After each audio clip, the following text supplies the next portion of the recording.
call the roll. Erickson, Here. Ford, Here. Mugerauer, Here. Hanson, Here. Miller, Here. Wojciechowski, Here. Palmieri, Here. all present. And Councilmember Erickson will lead us in the invocation, followed by the Pledge of Allegiance. We come together this evening to discuss the issues that confront our city. May we honor those who have come before us, including the original stewards of this area, the Menominee and Ho-Chunk nations. May our decisions tonight improve the quality of life in our city and for our residents.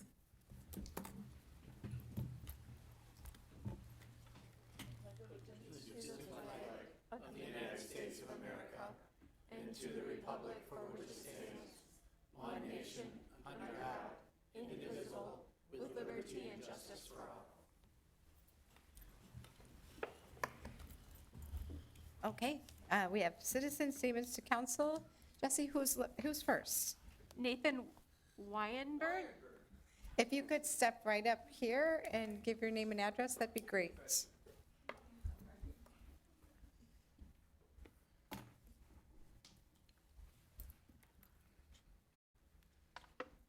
I love microphones. I'm an auctioneer, so it's a lot of fun. My name's Nathan Wyenberg. I live at 901 Coolidge Avenue in Oshkosh. The reason I'm here this evening, I sent all of you a copy of a petition that we filled out in regards to Coolidge Avenue. I don't know if any of you are familiar with that street, but it's kind of a small little peaceful street that dead ends into the river.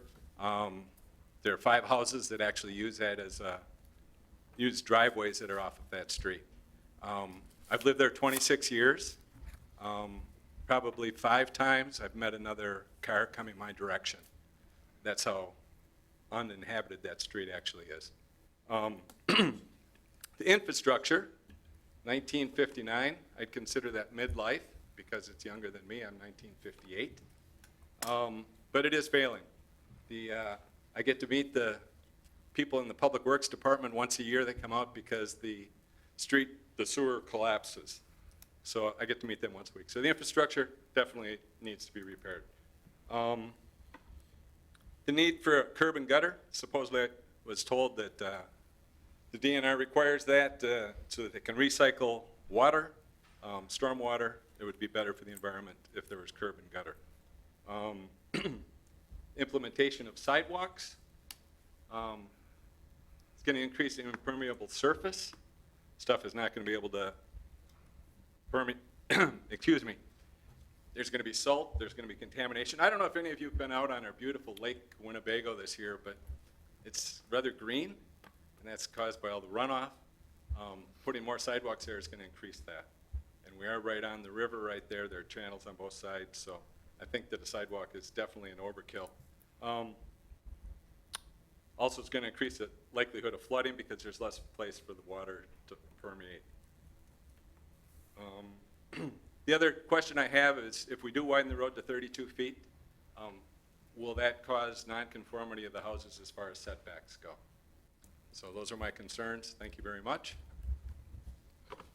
Thank you. Who's next? Gerald Cooper?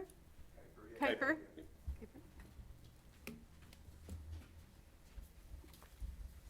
First off, I want to thank all of you guys for your service. You've got a big city to take care of, and thank you very much for your service, and thank this gentleman for the service of our police department as well. And as Mr. Nate was talking about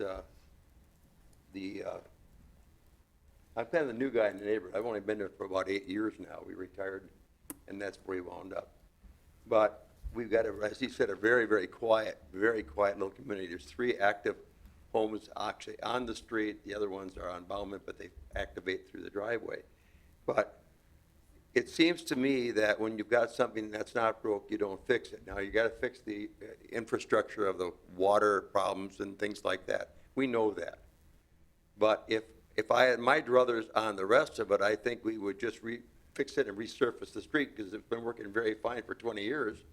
And everybody seems who likes to go down, and there's very little foot traffic there, sometimes someone with a dog. But it seems to me that when you have an opportunity there to make something simpler and efficient and keep all the stuff that we really don't need down there and take that money and spend it on some of our other streets, because a lot of the streets in this town really need care right now, would be the better way to spend our money, our taxpayers. And right now, if you look down Coolidge and look back towards Sawyer, if you can imagine, I'm looking to the west all the way up towards Sawyer, you'll see that even the Coolidge Street to Bauman is over a little bit to the right and reflects on the right-of-way that you have down there. So we can actually do that road without interfering with anybody's quality of life. I mean, we've all got, various things we've done that we've been there, like with flowers and decorating and maintaining things and mowing lawns and shoveling sidewalks and all that stuff on our side. But that's just the 3 houses that are, down on the end. And if you probably have not done an on-site there, if you turn and look to the north, there's just a little short area, and all of a sudden it's all water, a lagoon. And the Lembergers have done a beautiful job of maintaining that and mowing it all over the years, even though it's right of way. But there's no more room to build there, and there's nothing more to do other than kind of look at it. And once again, a sidewalk on a road that's only used by a few cars very often and a few people walking, as Mr. Nate has said, is really kind of an overkill down there. And there's a lot of money going into that. I don't know how much of that money is going to come out of our pockets. I don't know if you made that determination, but I think everybody that I've gotten, we got all the people involved here, are all retired people. We all have set, more or less, set incomes. I know Nate, they've got a business, but that's something that they have out of the Fox Valley, up in the Fox Valley. But I don't think anybody's has used the term fat cats. I mean, we're just doing a nice job and paying our bills, paying our taxes, and keeping a really good-looking neighborhood. And I just think that it's overkill, and I looked at this too, and I had a couple notes on here as well. When they came, on our initial report, it said sidewalk sections will be repaired as needed, and then Nate actually found out that from somebody here that it wasn't that. There were plans to actually go ahead and put in this morning they told me, in fact, I had Alyssa and Josh, one of your engineers, and Alyssa. She said, well, we were thinking maybe we'd put 2 sidewalks down and a cul-de-sac. I mean, here we have 3 houses along there, and we're putting in elaborate things that we don't feel is necessary. I think everybody here would agree with that. And I know the people that live there would agree with that. So we are, as Nate said, we're asking that if you look at that and say, let's do a good job, but let's keep it an efficient job. And let's keep peace there. I mean, we don't need to have an invitation for people just, I don't know. I don't know where I'm going with that. I know we like it the way it is. And Mr. Miller was kind enough to stop the other day to do an on-site. And, you could recognize the same thing. We don't have to spend millions of bucks to fix something that really should just get fixed in our road surface, and it's really nice right now down there. So again, we're asking, as the petition states, that you'd consider that when you make your final CIPs, and we ask that very humbly. Thank you very much. Thank you. Anyone else? No one else has registered to speak at this time. Well, just one moment here. So this is not on for action tonight, but we appreciate everybody coming and sharing their views and certainly submitting this petition. The original plan, Madam Mayor, and I have to apologize, the original plan that it was going to be on the agenda, we didn't put the CIP on tonight. There were a few little things we wanted to work through. The comments are still relevant. It's just that it's not an action item tonight. I apologize if you were misled under that. A beautiful evening and you're stuck with us. I apologize for that. But we do appreciate certainly taking the time. We appreciate what you guys are doing as well. I think when you do an on-site like Mr. Miller did, and you see that this seems like wild, like why would you do all that money on 3 houses on the street that only have houses on one side? Yes. You already got small yards there because of the way they had it designed it. But Yes. everybody in our loves living there. I think that's we consider we like living there, and we like our neighbors, and Thank you. we appreciate whatever you do. I had a great chance to drive down there, as I'm sure maybe a couple of the other council members had a chance to drive down and take a look too. So thank you so much. Councilmember Miller? Thank you, Mayor. Mark,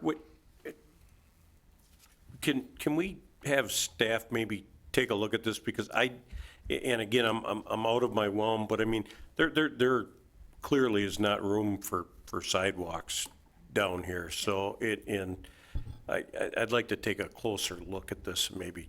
The CIP is on an upcoming agenda, so Oh. that's where, Okay, if you want to have questions, perfect. 13th is what I'm getting whispered in my ear. So Yeah, thank yeah, you, Russ. thank- Yeah, thanks. so September Russ. 13th is, but, But you know, obviously, there's many steps in the process Sure, where that goes. and I'm well aware of that, but I think that everybody here has some real legitimate concerns, as do I, as to how this is going to shape up.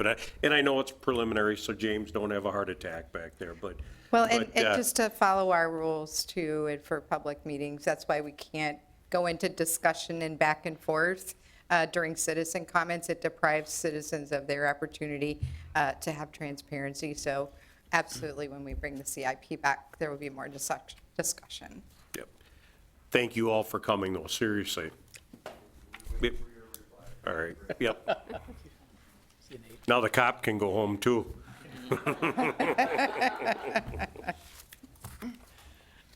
All right, next we are at consent agenda.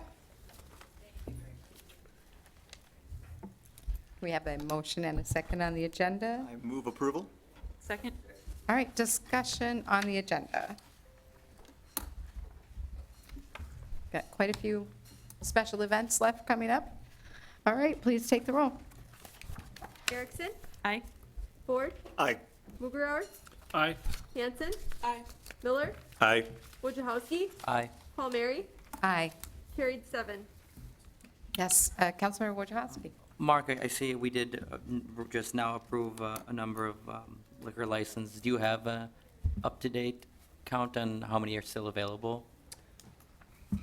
The liquor licenses that you approved were not new licenses for establishments, or they were, what were they? Previously.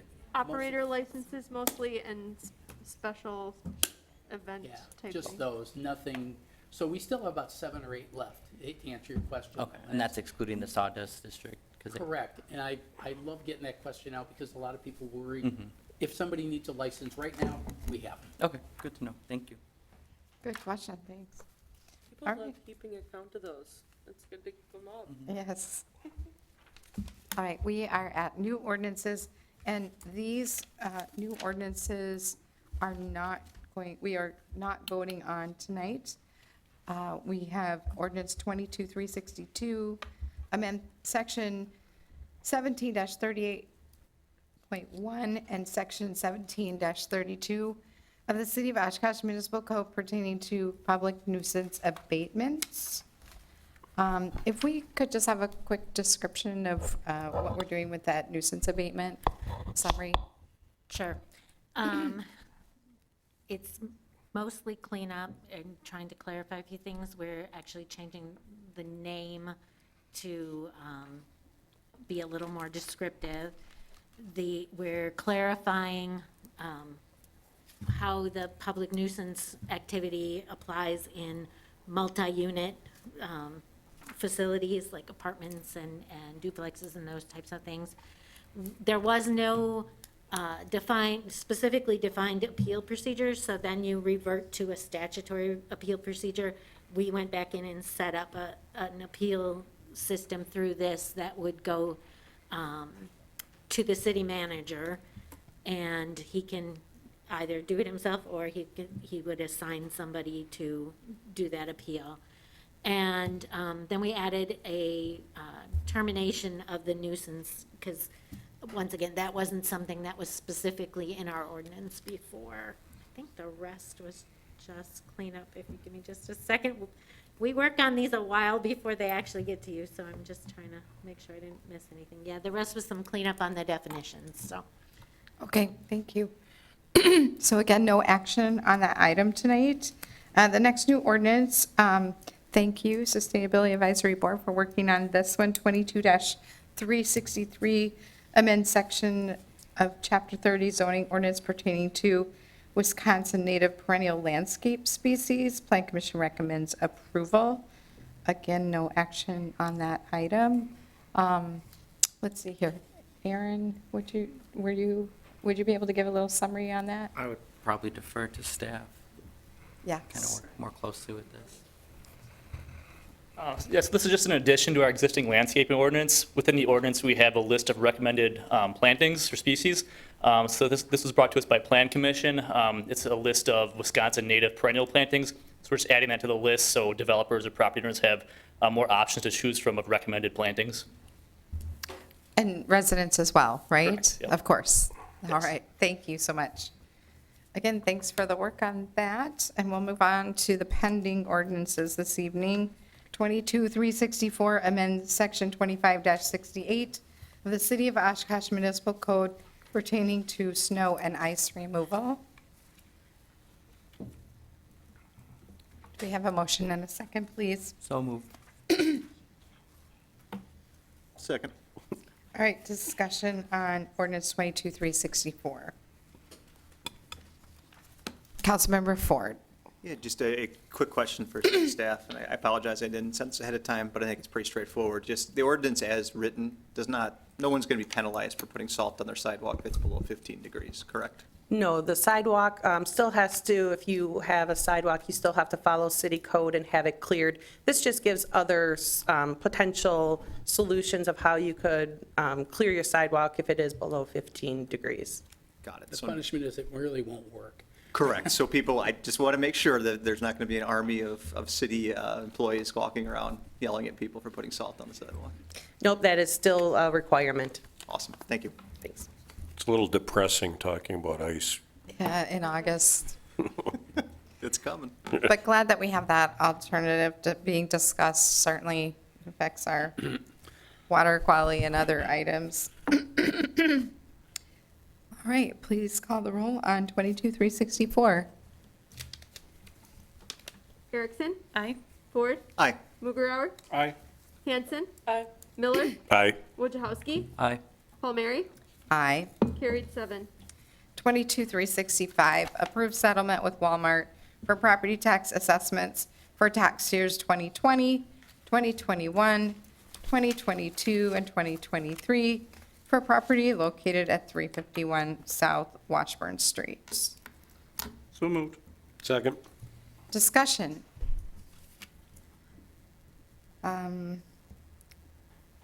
The total amount between 2020 and 2023 is, could we share that, please?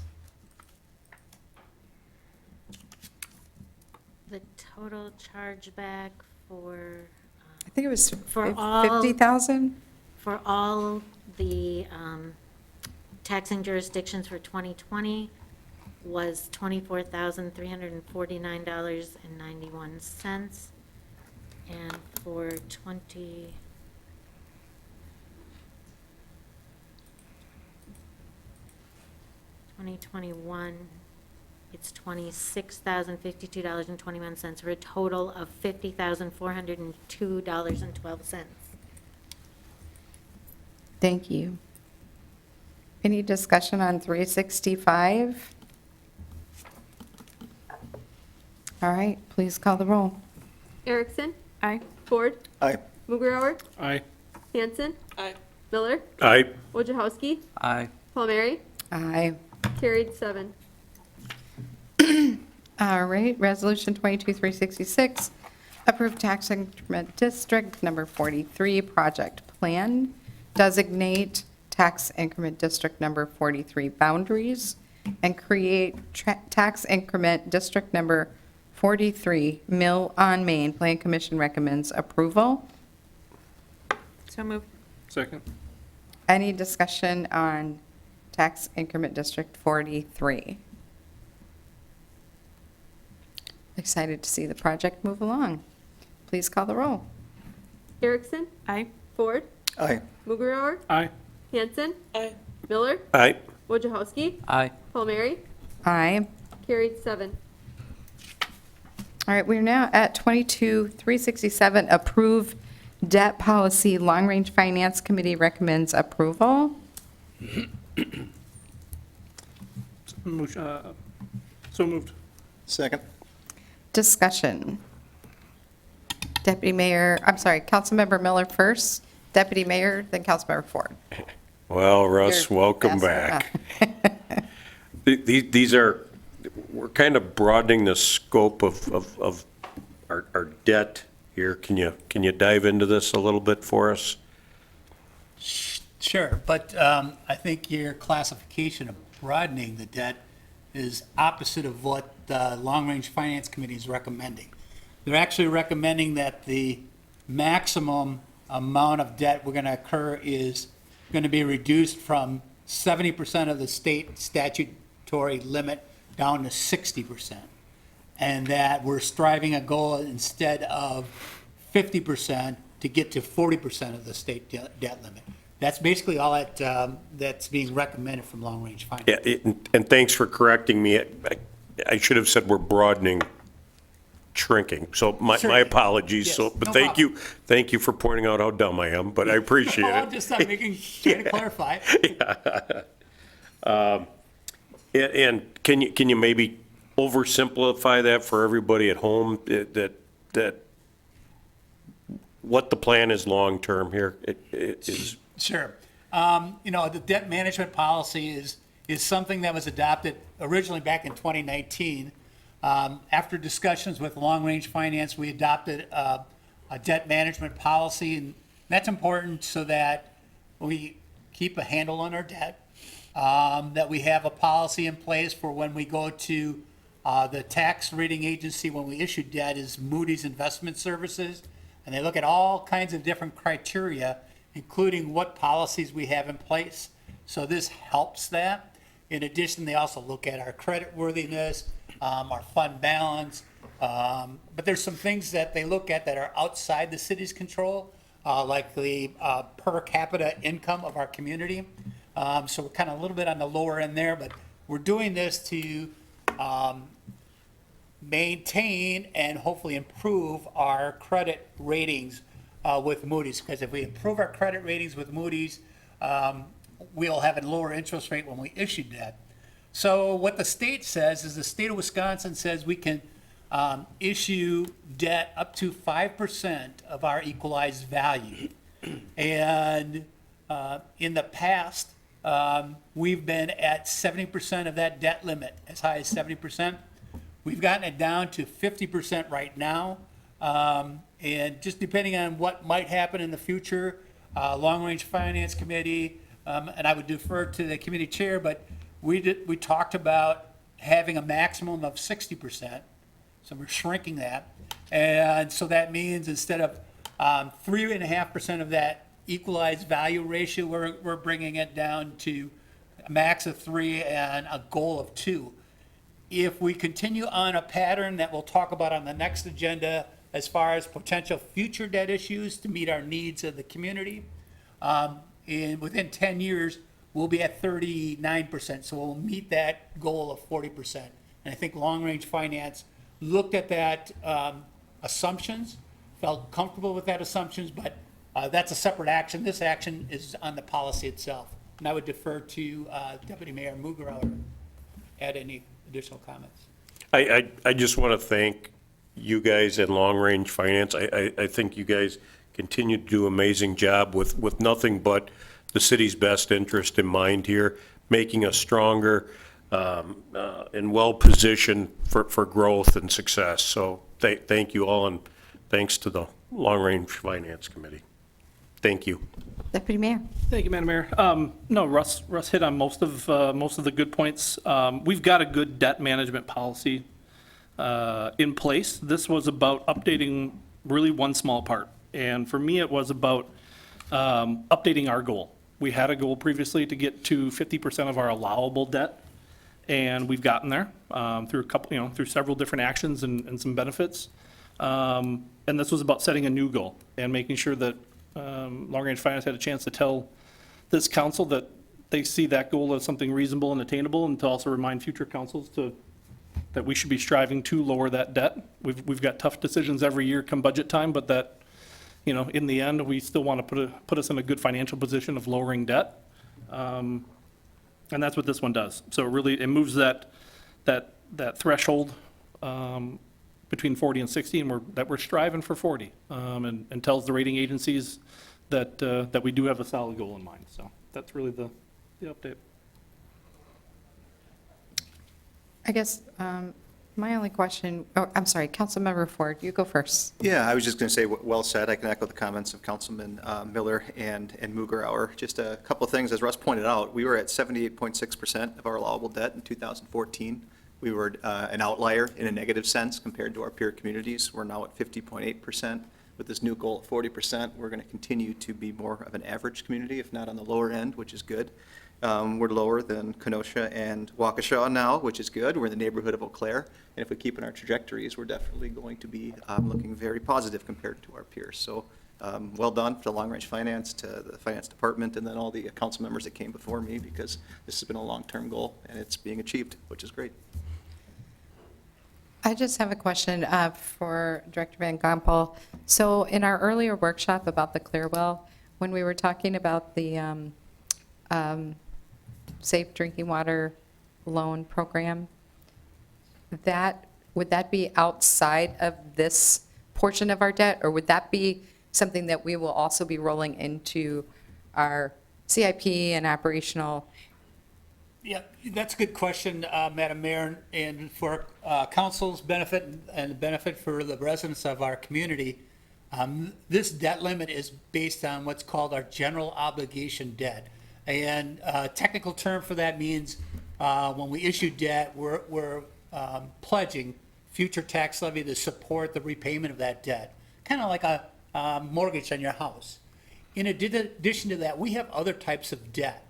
And that's not covered in this calculation.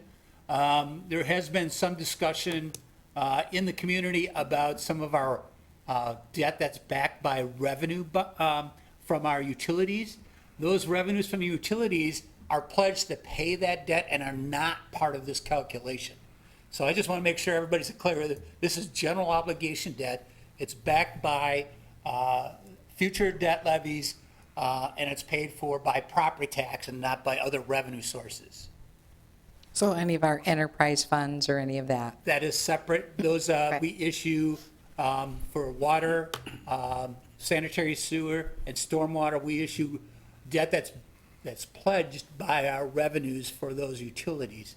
And they go through a separate rating calculation, and they look at the financials of our utility, look at our revenues, and we actually have some covenants that says we have to maintain certain coverage limits as we move forward. And we're always evaluating where we're at in those coverage ratios as well. But that goes into the work we do in recommending to council the utility rates, the sanitary sewer and the stormwater are set by council.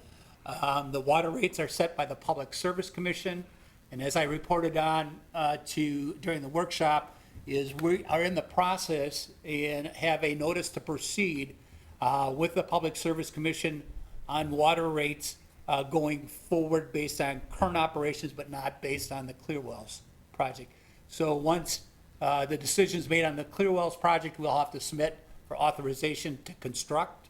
And based on that and based on the cost of operations, we will have to probably do another filing for a review of our rate structure to make sure that the rates generated by our water utility are sufficient to meet our debt obligations. Thank you.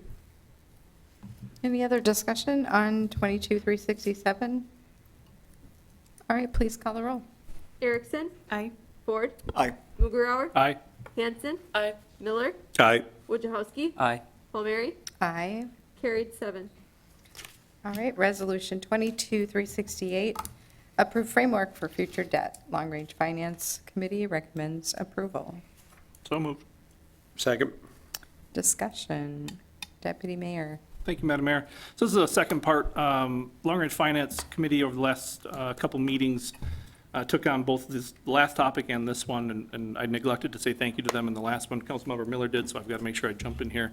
I want to appreciate all the work that Russ and Director Van Gompel and his staff, as well as Long Range Finance, did on both of these topics. Good discussions about our debt, our position, and how we go forward in the future. This one's about creating a framework to address identified facility needs that we have here for the city of Oshkosh. Council received that information a few months ago. regarding, things from City Hall, Fire Department, and different departments and buildings that we own. And Long Range Finance took that topic up and discussed what might be a suggestion for how we address those needs and still maintain our strong financial position and try to position us well for the future. So in the end, Long Range Finance recommended a framework to address, well over $60 million in facility needs over the next 10 years. And it doesn't necessarily mean $6 million a year over 10 years. It's as needed, as determined by the city manager and finance team during the CIP process. But basically to try to address those well-established and much-needed improvements for the facilities that we own here in the city of Oshkosh. So that's where this is coming from. Deputy Mayor, I'm sorry, Councilmember Miller. Thanks, Mayor, for the promotion. Next year.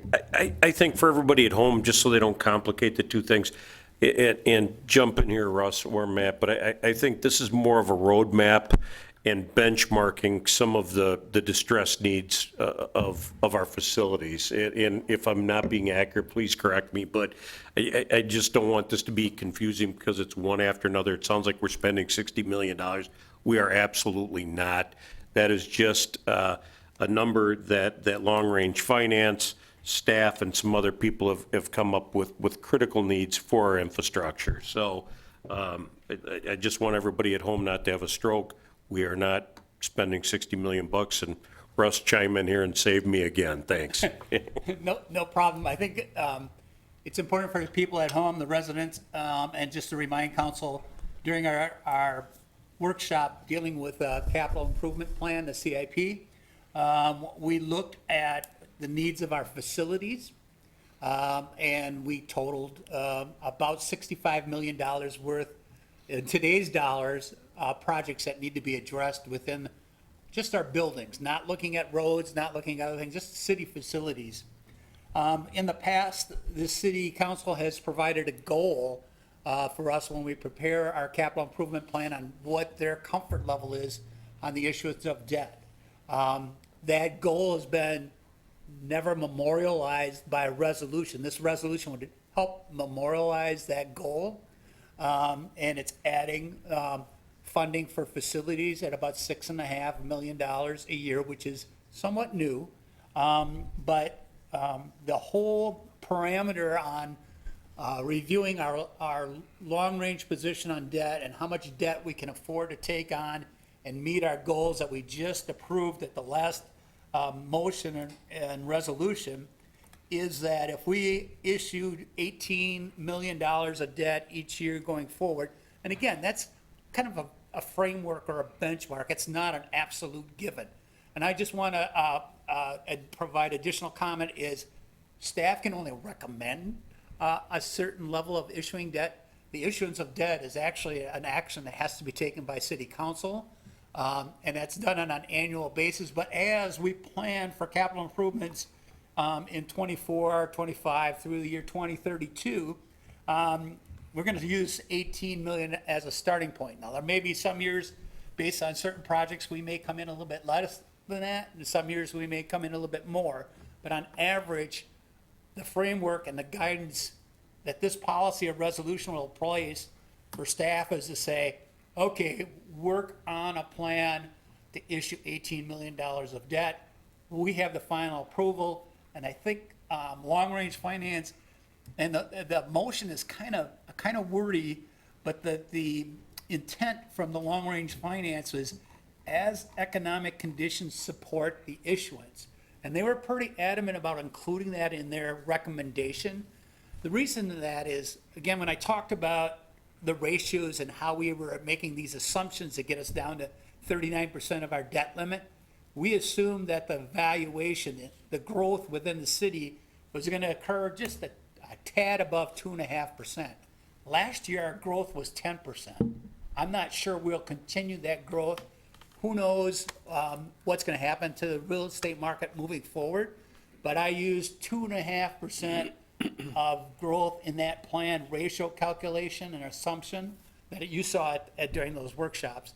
And that was part of the framework that long-range finance was comfortable in making that recommendation. I guess, before Deputy Mayor goes on to add some things, I just want to ask for a basic definition of facilities to be added in when we put this out. The reason being is we just, again, had that conversation about Clear Wells. I'm assuming that the Clear Wells project was not part, because we didn't have this information at that time, of the entire facility study. I think sometimes people might think of like buildings where people are. Other people might have different definitions. So if it could be, shared there, it'd probably help with some of the clarification. I think the short answer is the council had given me some direction several years ago about putting together the facilities plan, and I think consistent with council's direction on what public facilities are, because you are correct. We just talked tonight about Clearwell project, that's not in that category. And it's like, well, so what exactly is it? Well, generally, it's the general funded facilities that we're talking about.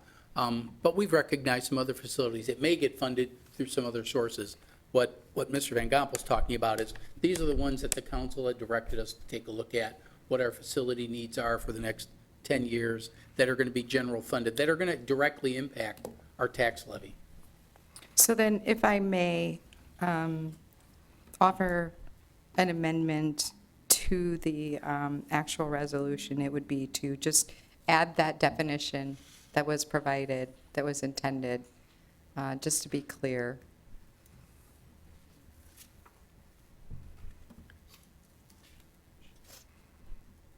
Can I ask, where is that definition? If we're adding it in, I'm The not study, clear where. I would Good say the question. study did not provide a definition, but what I might alternatively suggest to you is you're manufacturing your motion. There was a report, and we probably have a title to that.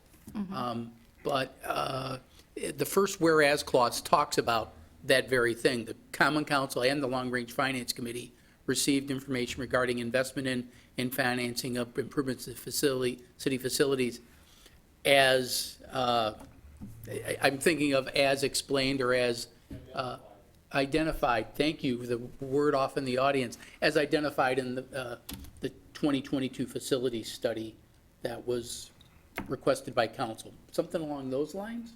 Is that, because we don't have a definition, so I wouldn't want somebody to be looking for a definition that doesn't exist, but certainly the scope is identified in that report. So if we change the last sentence to say, instead of the identified facility needs, to the facility needs identified in the July 6, 2022 presentation and workshop? Does that mean what you? Or does Yeah. it handcuff you guys too much? I mean, no. Well, I guess I should get a second before we discuss it. So what, So what? What's I'm sorry, what exactly is the the motion? motion? Yes, the amendment is as in the last line on the now therefore paragraph, to change the language, I'm sorry, second to last line, address the identified facility needs included in the, I'm sorry, what was the date? July 6, 2022? July 6, 2022. However, as city manager just pointed out, there is no definition in there. So are we, But By there ma- is a list of projects that was identified in that presentation. I think So the city that manager's works. suggestion of modifying the first whereas clause at the end regarding investment as identified in the July 6, 2022 facility improvement plan would cover the intent, as I understand, but I could be Now we're wrong. lost. I'm sorry, Russ, you're gonna have to repeat that for me, let me repeat, let me pull back I don't. the recommendation of changing the last paragraph, instead moving to the first whereas and referencing the report for the specific facilities listed in that report. Does Yeah, that help you? one of the other things I would suggest changing the resolved paragraph, because that's the actual paragraph that makes a difference. the whereases are just kind of explanatory, so if you actually want to make it, Because the call to That's the action is there, action that's what I paragraph. was thinking. The call to Yeah. action is in the now therefore. I would stick So- with Ma'am? that paragraph. I would make another suggestion, given I think the intent is very clear and honorable, this is not an urgent matter. How about if you let us lay it over and identify, because I did find the finance, long-range finance and the council did that on July 6th. It references back then, on June 14th is when you had your presentation on the city facility study and needs analysis. So rather than try to manufacture it, we can certainly bring it So, back. yeah, motion to lay over until next council meeting to clean up some of the language, to be more specific. If I could have a second. Second. All right, any more discussion on laying over to the next council meeting? Deputy Mayor and then Nope. Councilmember, oh, I'm taking that one All back. right. I ain't speaking on this. okay. Councilmember Ford. Yeah, I just want to explain why I'm voting against laying over. I think this is clear. I think, as Councilman Miller pointed out, the fact that this is a guidance policy and that any specific debt issuance is going to come back to this body, will have the ability, future councils will have the ability to identify what is facilities, what isn't. I think we risk creating a definition if we tie it to a single report or something for a 10-year-long plan. We're setting ourselves up to not be able to follow our own policy when we're taking out debt. So I'm fine voting on this tonight. That's why I'm voting no on this. So I appreciate those comments, but then it seems to me if we're not including the Clearwell projects, then what's laid out here is not really working with what we're talking about here. If we don't define what we mean by facilities, I mean, we have a combination of things that I would view the Clearwell project as a facility.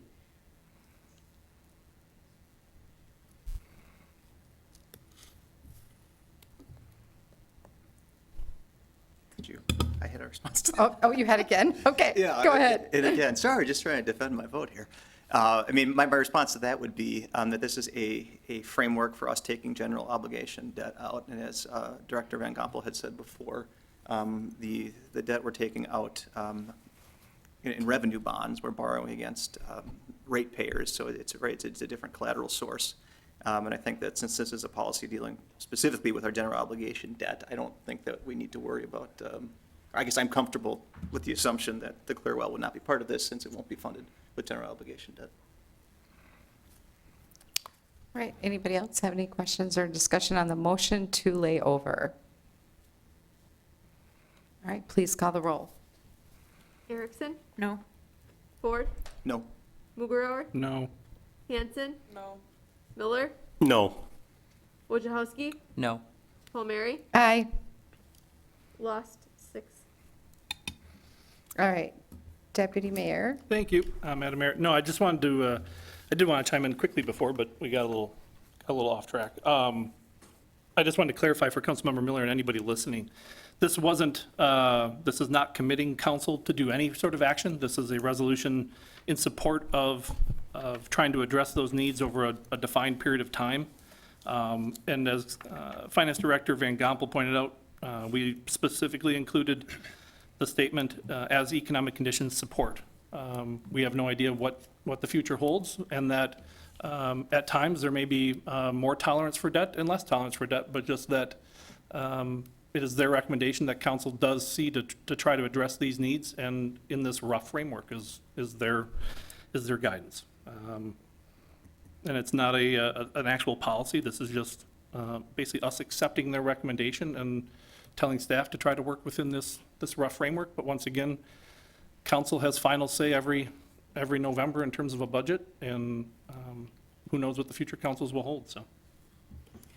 I appreciate all these comments. I just think if, in the interest of transparency, it's worth having a little bit of a definition in there, or at least something. But I understand, it is a guidance document. So if no one else has anything else, we'll go ahead and call the roll on 22-368. Erickson? Aye. Ford? Aye. Mugrower? Aye. Hanson? Aye. Miller? Aye. Wojciechowski, Aye. Palmieri, No. carried 6. All right, we are at council discussion and direction to city manager and future agenda items. First thing on the list, under future agenda, are the ARPA, and that's American Rescue Plan Act allocations for non-infrastructure purposes. City manager? Just on there as a place marker. I wasn't prepared to make any recommendations tonight because I was gone last week. Do you have an idea of when? Oh, I anticipate it'll be at September 13th. 13th, okay. Yeah, and I'll be letting the applicants know. One of the things that I want to make clear is that just because I'm not recommending something doesn't mean they've been rejected. It's just that the ones I'm comfortable with bringing forward, I'm bringing forward now. There may be some other ones, and I did get some attention paid to it. I had some messages when I got back saying, need to talk to you about ours. Ours was rejected. No, your wasn't rejected, it just hasn't been, your application hasn't been processed yet, is probably the best way to explain it in plain terms, but the ones, the 5 I brought forward were ones I felt comfortable bringing forward at this time, but as you know, that only committed about 40% of the non-infrastructure funds, so we still have a ways to go. So I am thinking that on future meetings, the virtual option for meetings is also a placeholder? Yep. Any updates on timeframes for that one? It'll be in September. I've been, just wanted staff to take a look at a few more things relative to cost and whatnot. Are we, I guess I'm kind of over the virtual thing, so I mean, are we just waiting for staff to come back with kind of some recommendations? I mean, It's really more about the cost. If there have been some boards and commissions that want to return to virtual meetings, some prefer that option, some prefer hybrid, and it's really about what it would take for us to long-term, and I know there have been suggestions to do it like the county. I would not recommend doing how the county does it, to be quite frank with you.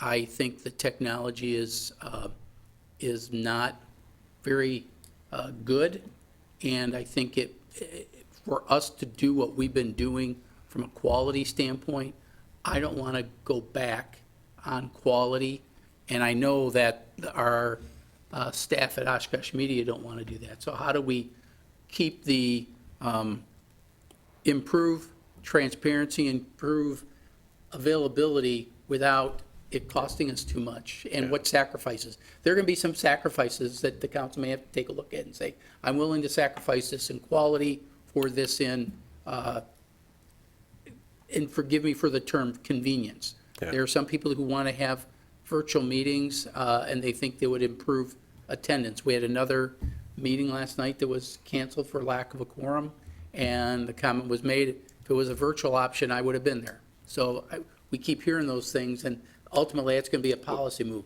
Council's policy was to call all the boards and commissions back together, and that's what we've been doing. and I appreciate those comments. My question is, if you've got time to do the virtual meeting, why don't you have the time to come on down here and do the work? So that's a concern of mine. And ultimately, that's going to be the seven of Yeah. you to decide that.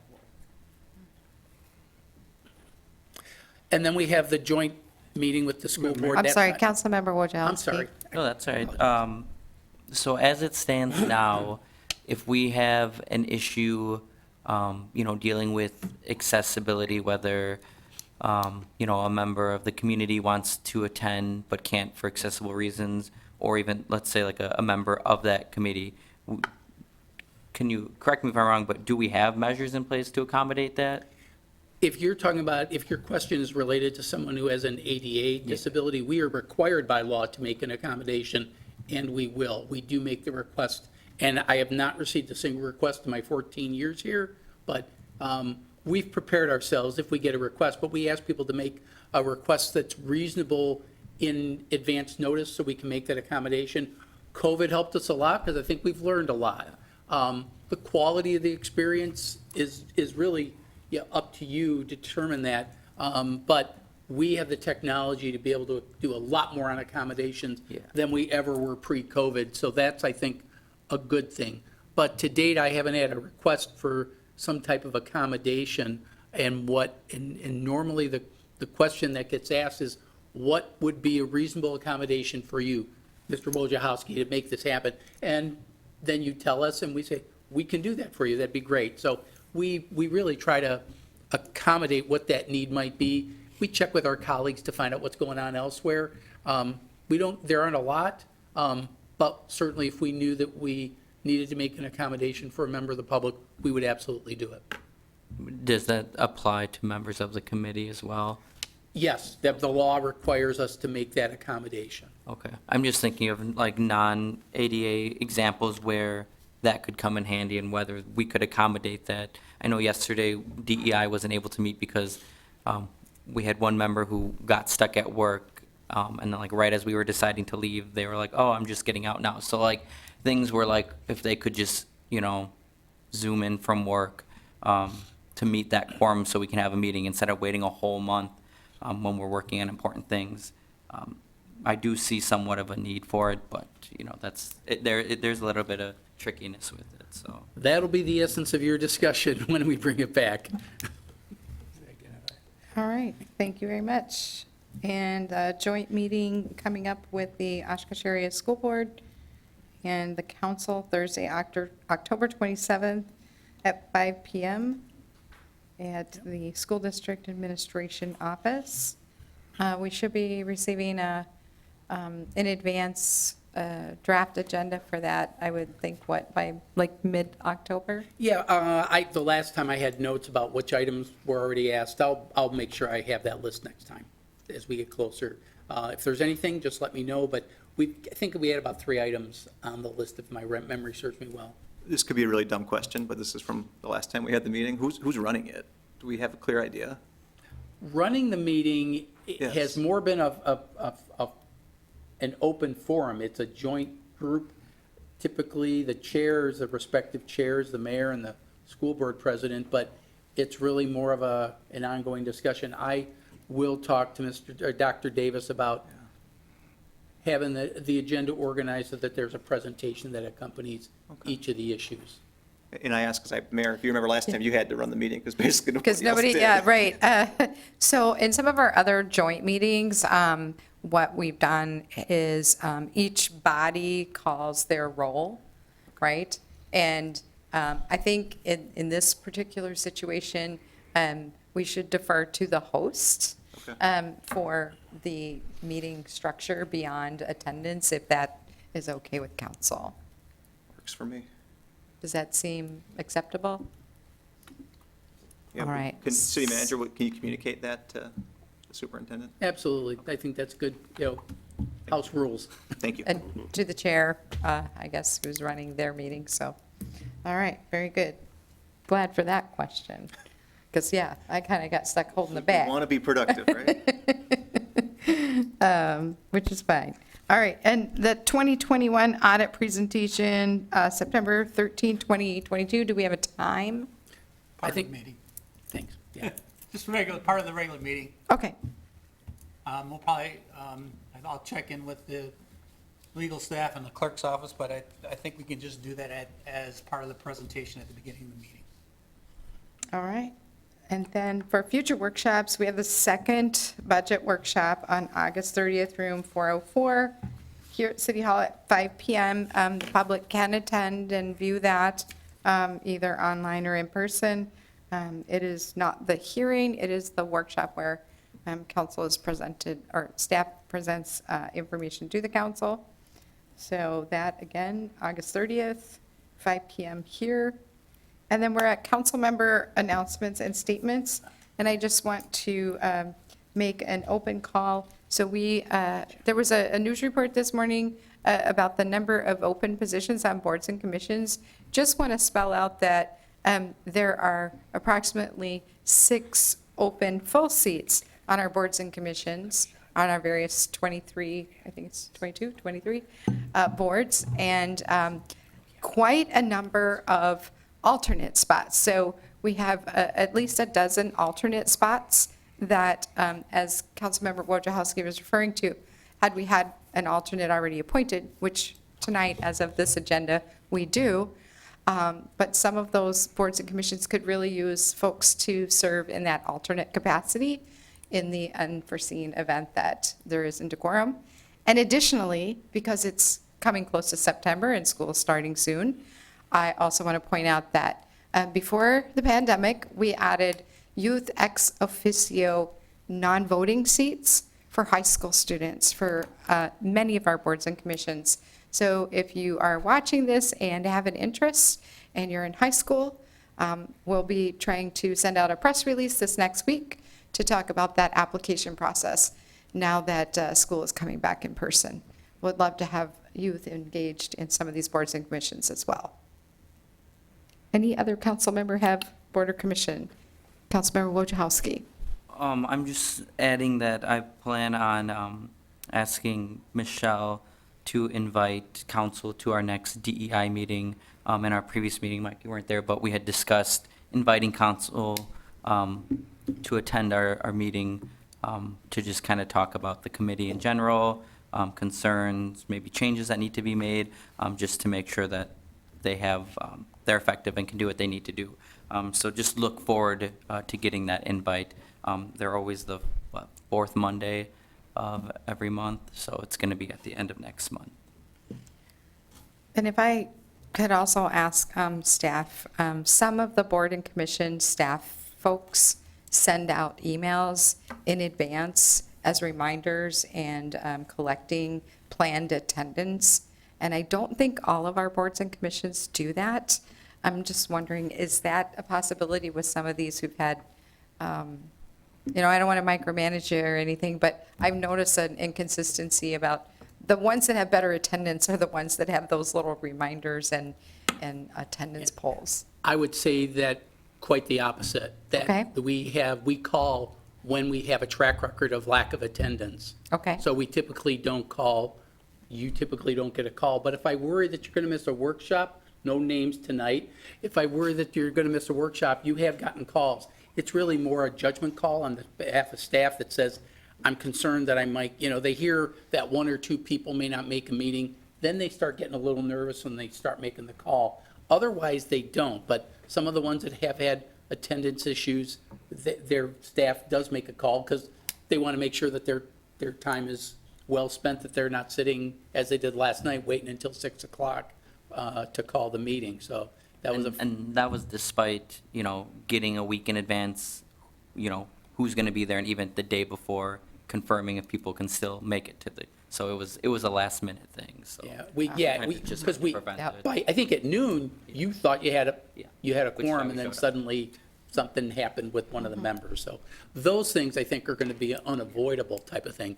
But a few of the boards and commissions, staff just call. So we don't have a policy about calling. It's just more of a gut feeling. If we have a gut feeling we're not going to get a quorum, we might start making calls. And again, on the attendance or the alternate spots, those folks are, expected to regularly attend and participate in the conversation. The only difference is they don't vote unless there is an absence, and I think the terms are 2 years. So just a reminder on that. Great. All right, city manager, announcements and statements. Thank you, Madam Mayor. A couple of memos in your agenda packet, one with AECom for geotechnical exploration for the 2023 capital improvements. We do that about this time every year to get the ball rolling on the 2023 CIP projects that we have planned. And then the other one in your agenda packet has to do with pedestrian bridge feasibility analysis. One of the things we want to do is plans that are in the books, for example, this is in the bike and ped plan about a possibility of a bridge over 41. If there's a possibility that federal funding might become available, the more prepared we are, the better off we are. So staff identified that as something that we wanted to get at least the feasibility phase done. This is in the bike and ped plan. So that's really the reason that you're seeing it there. So we're just getting ready because we know already, and we've had some limited success, is if we get the plans in order with some of those projects, the Washburn project, right, James? We did the Washburn design earlier this year, and we got it preliminary funded for bipartisan infrastructure law. So we're just doing that with this one as well. And then outstanding issues, I have a summary in there, so Happy to answer any questions. City Manager, on item number 27, pretty routinely, we see Chapter 12 of our municipal code of the city of Oshkosh referenced in this part of the agenda with some of our projects that we don't require sealed quotes when it's a specialized nature, including engineering services. Could you maybe just tell us a little bit about what would make that pedestrian bridge fall in that category? Well, any engineering type of service is considered professional services. You're not looking for the low quote, you're looking for Sure. the best quality. So we reached out to Strand because of their experience with that type of project. And the code provides that anything under 75,000, but over 25, I'm obligated to report it to council. So staff from Public Works, Transportation, and Community Development reviewed this and felt that it was appropriate to utilize Strand based on their experience. All right, thank you. Take a motion to adjourn. Second. So moved. All in favor? Aye. Aye. We are adjourned. Thank you.